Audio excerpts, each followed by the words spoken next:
Dalam Bapa dan Putra dan Roh Kudus. Amin.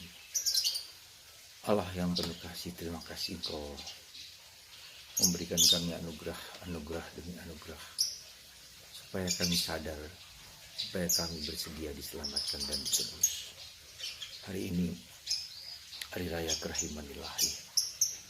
Kau yang begitu sabar memberi kesempatan supaya kami kembali kepadamu. Terpujilah namamu kini dan sepanjang segala masa. Amin.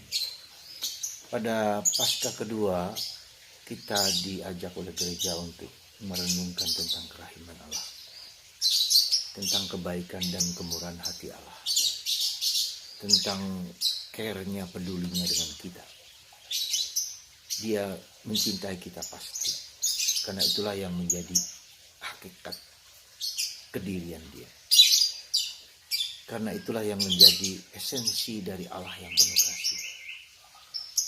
Tapi dia tidak hanya cukup Allah yang penuh kasih, yang mencintai, yang menerima, tapi dia juga berbuat sesuatu, mengubah hidup kita. Dia berbuat sesuatu untuk membuat kita juga berbelas kasihan kepada orang lain. Dia juga membuat kita mengampuni dosa-dosa kita, sabar terhadap kelemahan kita. Dan itu pula yang dia inginkan kita kepada orang lain. Sabar, murah hati, lemah lembut, menolong. Belas kasih Allah adalah ketika orang berada dalam situasi yang menyakitkan, yang pedih, yang nestapa, yang malang, yang menderita. Ada uluran tangan dari orang tersebut. Jadi belas kasih Allah itu adalah bentuk ungkapan cinta Allah yang besar kepada manusia. Membebaskan orang dari berbagai macam belenggu-belenggu, ketakutan, kecemasan. Dan dia tidak marah juga ketika manusia tidak percaya kepadanya atau menolak dia. Tapi dia terus mencari dan mencari dan mencari. Supaya kita kembali, supaya kita sadar, supaya kita mengagumi, menyembah, berdoa kepadanya, supaya kita menjadi baik. Ya.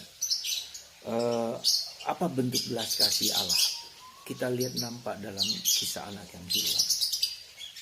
Nampak ketika kisah tentang orang Samaria yang baik hati, yang menolong orang yang dirampok, ya, yang dirampok, dibiarkan tergeletak, lalu dia membawa orang itu ke losmen untuk dirawat, diberi uang dan segala macam. Nah, jadi apa yang tidak diberikan Tuhan kepada kita, itulah belas kasih Allah.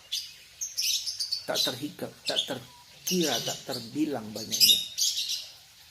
Baru saja saya melihat dalam YouTube kisah seorang yang disebut Dr. Lee Darmawan. Dia seorang dokter yang merawat orang-orang sakit, menderita, ya, di pelosok-pelosok seluruh Indonesia. Dan dia diberi kapal oleh banyak orang supaya bisa melayani daerah-daerah terpencil yang tidak ada dokter. Dan itu terjadi karena dia melihat pengalaman ibunya yang menangis tersedih-sedih ketika adiknya meninggal karena sakit diare. Semangat untuk menolong itulah yang lahir dari pengalaman pahit dan menderita seorang ibu. Dan itu membuka mata hati seorang pria yang bernama Lee Darmawan. Itulah belas kasih. Memberikan dari apa yang dia merasa sakit, ya, merasa terluka, membagikan itu kepada orang lain. Ya. Semoga pada hari Divine Mercy ini, kerahiman ilahi ini, Anda, kita semua tergerak untuk membantu orang-orang di sekitar kita. Ya. Dan gerakan itu bukan karena kemanusiaanku, tapi karena disentuh oleh Allah lewat peristiwa-peristiwa di sekitar. Kita menolong orang tetangga kita mungkin tanpa kita mau, tanpa kita tahu tangan kanan memberi, tangan kiri tidak perlu tahu. Tapi itu karena Tuhan mau kita berbelas kasih. Tapi kala pertama-tama Tuhan telah berbelas kasih kepadaku, betapa sabarnya Tuhan kepadaku karena dosa-dosa, betapa besarnya tak terkira seperti lautan luas. yang mengampuni, memaafkanku. Semoga pesta hari raya kerahiman ilahi ini menggugah kita untuk bangun, untuk bangkit, untuk datang kepada Tuhan, untuk mohon ampun kepada Tuhan, untuk memberikan diri kita kepada Tuhan, segala-galanya kepada Tuhan dan segala-galanya pada manusia. Dan rencana belas kasih Allah itu sudah ada sejak awal penciptaan, ketika manusia jatuh dalam dosa. Tuhan mengatakan keturunanmu akan menghancurkan kepala ular, berbelas kasihan menjaga manusia dari rintihan, keluhan, ancaman dari si iblis yang ingin supaya manusia taat kepada dia, bukan kepada Tuhan.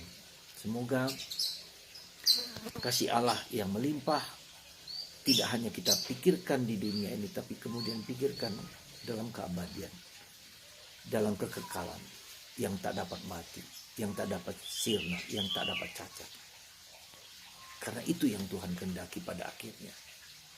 Semoga karya-karya kerasulan, karya-karya baik kita, keterlibatan kita di gereja, pribadi kita yang baik, memancar keluar seperti nyala api yang ada di sekitar saya ini. Tuhan memberkati Anda semua. Semoga kerahiman ilahi membuka mata hati kita semua dalam Bapa, Putra,